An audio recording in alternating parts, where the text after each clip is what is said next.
So I figure we start with the video application piece of Nearpod. Seeing as I just used a video, I figure it makes sense for me to show you how to upload a video. So with anything within Nearpod, once you've created a lesson within Nearpod, the very next thing you need to do is go to add slide. There are two ways to add slide. You can click up here and add a slide, or you can click down here to add a slide. I'm going to click on that. And then once you add a slide, there are two different categories for slides that you can add.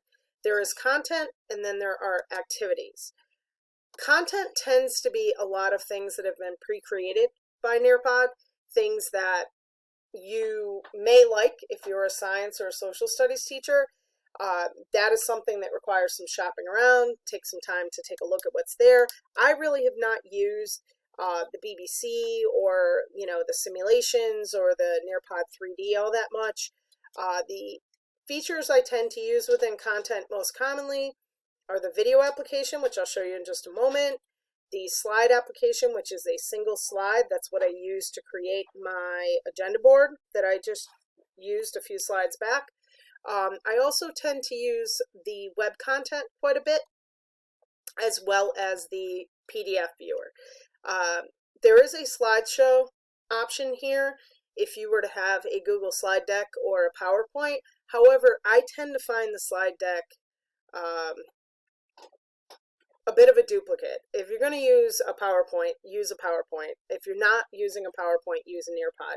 I've found that it hasn't been that successful with students, and I found that slideshows within Nearpod, unless they're simply a collection of images, they tend not to be as successful, and they really tend to take a lot of time. So you're just kind of better off just to do the slideshow in PowerPoint or Google Docs, Google Slide, excuse me. But let's start. Let me show you the video application. So when you go to video, there are a few different options in terms of the types of video that you're able to use within Nearpod. Nearpod will always load up their video library, so if there's something that you want to look for within here, you can search it by grade level. You can also search it by standard. The other option is obviously you can search it by subject level. I haven't had the best luck. I tend to like to upload either videos from YouTube, or I upload my own videos that I make with Screen-O-Matic or Screencastify, depending upon what you want to do. But say that I wanted to upload a YouTube video. I'm just going to copy this in there. Okay. I already have the link. I went to YouTube ahead of time. I clicked the share option, copied and pasted it, and now I'm simply going to locate that. Notice it's the same video that you just saw. I simply click on it, click save, and it will put me directly into my Nearpod.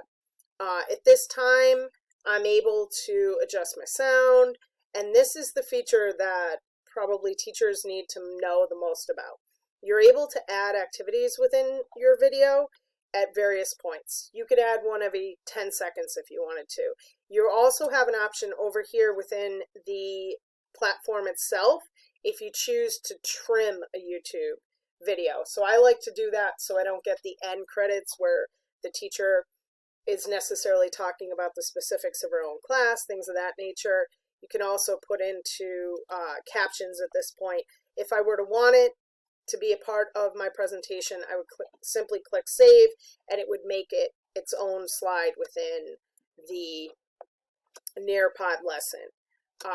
So that is how you would add the video. The other thing I use quite a bit is the web content. So in this case, you would get the website for whatever page you wanted to bring the students to. So say I wanted to bring them to this Go Formative lesson over here. Okay, I would simply copy the URL and I would put it in. You can have an option to test the link. I would click save. And you would find that within my Nearpod now, there was actually a website link. So when the students get to this slide, whether it be student directed or teacher directed, when they get to this slide, it's going to prompt them to click to open web content, and it will bring them directly where you want them to go.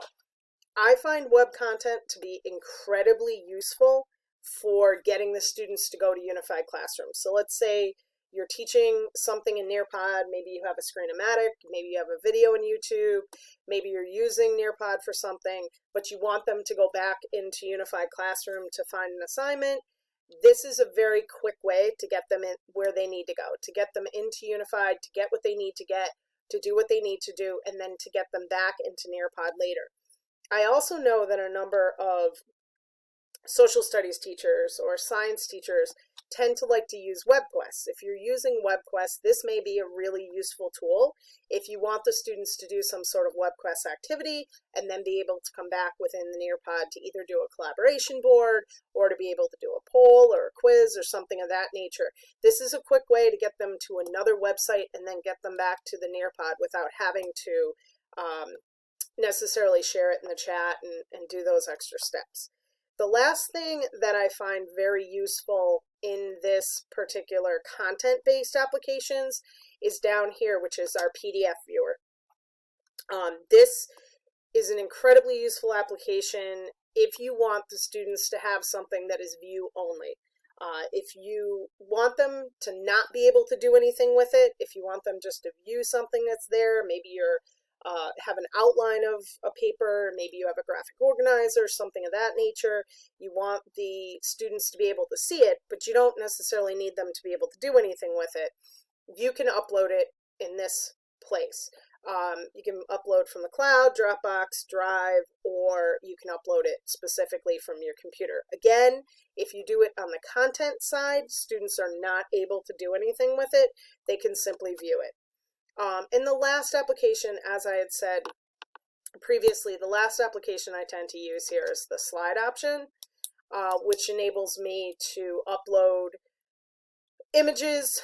I could put a little short video, and I tend to use this more often as my first slide to introduce my agenda, my objective for the day, my success criteria, my homework, things of that nature.